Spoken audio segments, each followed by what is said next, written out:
Kyle Wyborski proudly presents Charles Dickens, A Christmas Carol.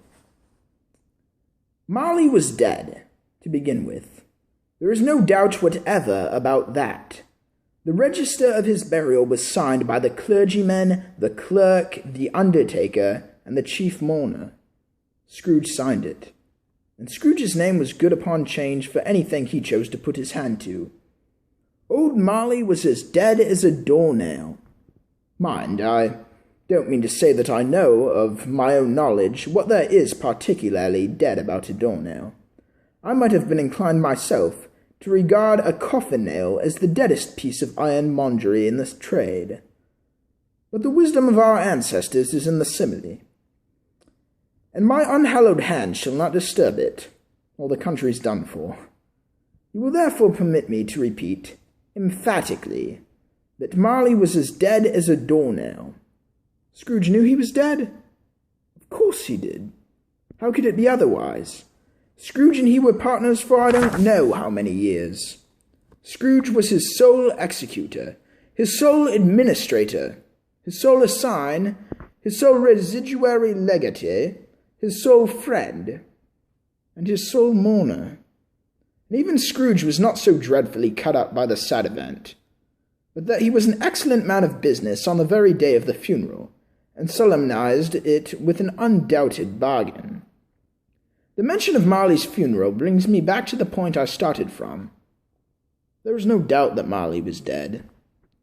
This must be distinctly understood, or nothing wonderful can come of this story I am going to relate.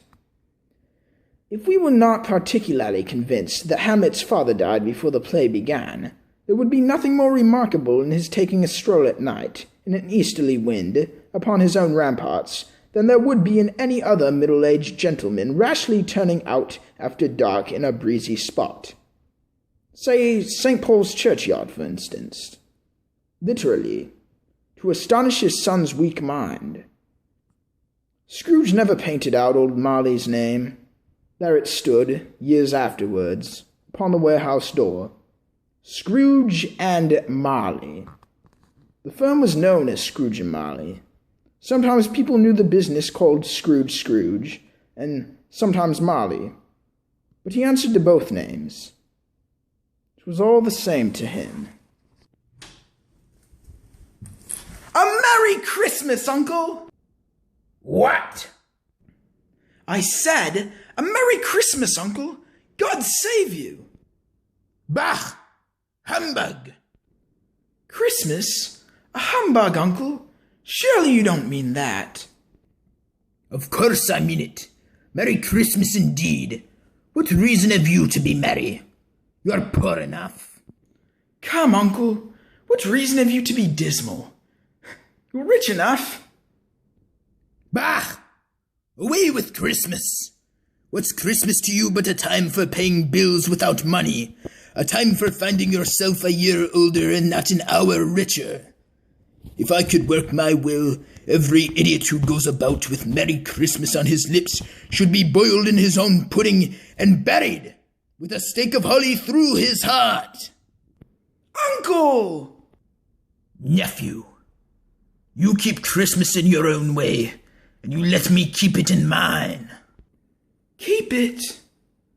But you don't keep it. Let me leave it alone, then. A lot of good it has done you.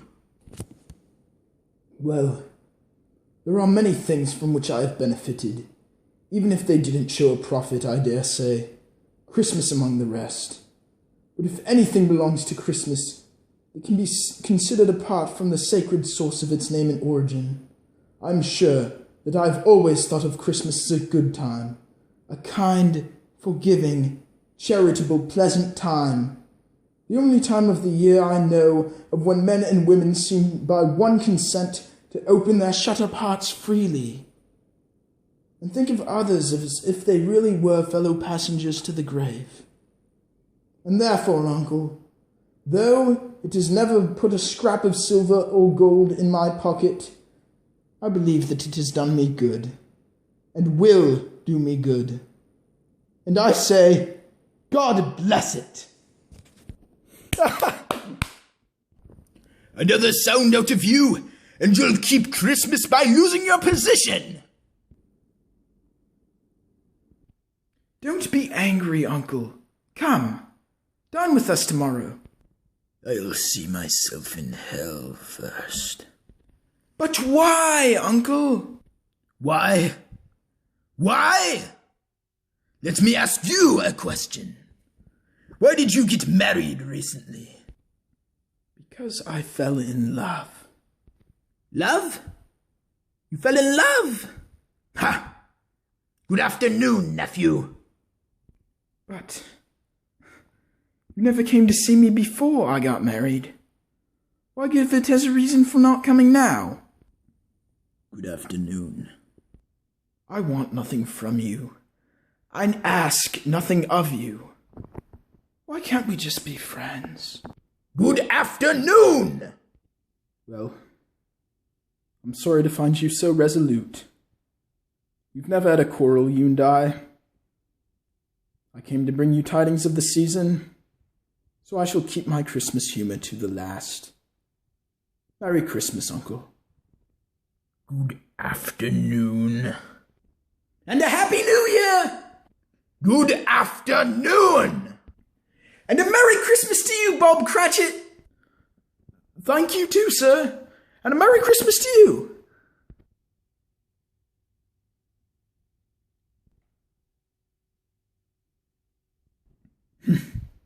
There's another fellow, my clerk, with 15 shilling a week and a wife and family, talking about a Merry Christmas.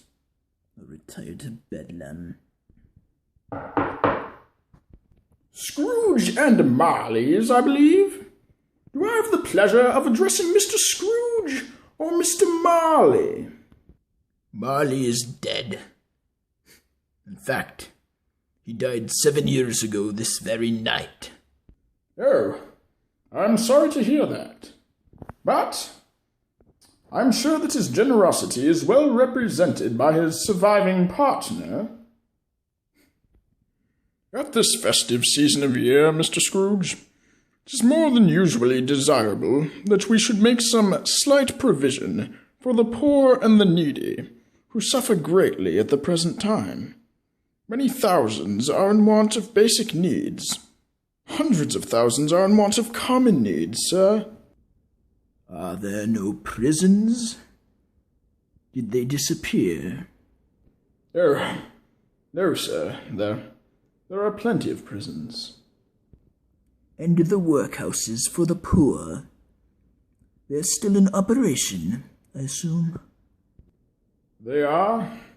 Still, I wish I could say that they are not.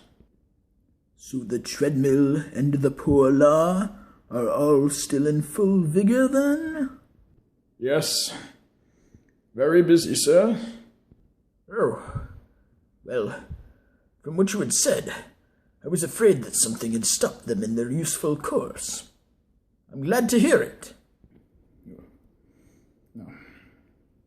Given that they scarcely furnish Christian cheer to the multitude, a few of us are trying to raise a fund to buy the poor some meat and drink, and some means of warmth. We choose this time because it is a time, above all others, when want is keenly felt, and abundance rejoices. What shall I put you down for? Nothing. Ah, so you wish to remain anonymous, then? I wish to be left alone. I don't make merry myself at Christmas, and I can't afford to make idle people merry. I am taxed for these institutions I've mentioned, and they cost enough. Those who are badly off must go there. But many can't go there, and many would rather die. Well, if they'd rather die, then perhaps they should go ahead and do it, and decrease the surplus population. Oh, Mr. Scrooge. These matters, they're none of my business. I have too much of my own business to interfere with other people's. Mine occupies me constantly, and I thank you to leave me to it. Good afternoon, gentlemen. Very well, then.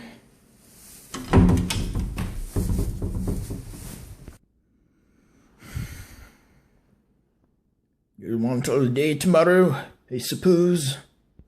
Well, if it's quite convenient, sir. It's not convenient. And it's not fair. No.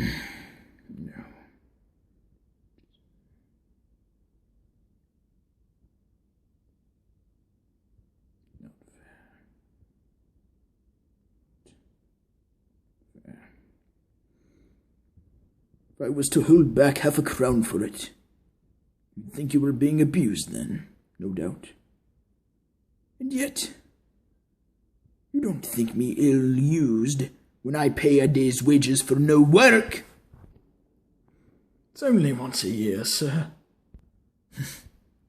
A poor excuse for picking a man's pocket every 25th of December. But I suppose you must have it. Be here all the earlier the next morning. Oh, yes, sir. I shall. I certainly shall. Father! Hello, my dear son. Father! I've been waiting for you. Come, Tim. Let's go by Cornhill and watch the children play. Someday you'll be there too, playing with them. I feel that I'm getting stronger each and every day. And do you remember what tomorrow is? Why, it's Christmas Day! And I am to have the whole day off to celebrate with family. Hooray for Christmas!